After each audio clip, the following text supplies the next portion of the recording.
मध्ये गेल्या अनेक वर्षापासून रिक्त पदं आहे. ते पदं भरायलाच पाहिजे, ह्याच्यात काही दुमत नाही. काही ना अनेक कारणं होती ज्यासाठी भरलं नाही.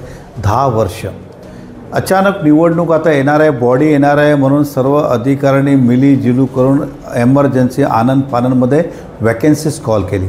म्हणजे त्यांना त्यांचे नातेवाईक असतील, मित्र असतील, त्यांना ॲडजस्ट करता येईल आणि हे मॅरिटवर व्हायला पाहिजे, भरती झाली पाहिजे मत. परंतु या मीरा भाईंदरमध्ये अनेक वर्षापासून काही लोक काम करतात आहे.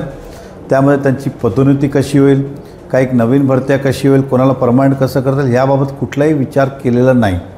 काम करणारी लोक कोण आहेत तर या शहरातलेच नागरिक आहे, मराठी माणूसच आहे, त्यांना डावलण्याचे प्रयत्न चालू आहे. मात्र यासाठी की त्यांचे नातेवाईक, त्यांचे मित्र, त्यांचे ओळखीचे अधिकाऱ्यांचे यावं. कारण बॉडी आल्यानंतर सर्व पक्षाची लोक त्या बॉडीमध्ये असतात. भाजप असेल, सेना असेल, काँग्रेस असेल, जे कोणी असेल आणि ते सर्व मिळून त्याला ज्यावेळी निर्णय घेतात कुठेतरी त्याच्यावर चेक असतो. शेवटी भरत्या अधिकारीच करत असतात का हे लोक कधी करत नाही, परंतु त्याच्यावर एक कंट्रोल असतो आणि चेक असतो की तुम्ही काय करतात.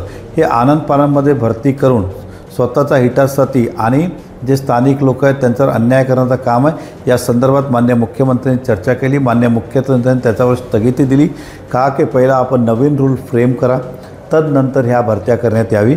आणि मला विश्वास आहे की येणाऱ्या काळामध्ये महानगरपालिकामध्ये ह्या सर्व जे लोक कामं करतात त्यांचाही विचार होईल आणि ज्यांची पदोन्नती प्रोव्हिजन आहे ते पदोन्नती त्यांची कशी होईल या बाबतीत नवीन सेवा प्रवेश नियम होईल आणि सर्वांना न्याय मिळतील असं आम्हाला विश्वास आहे.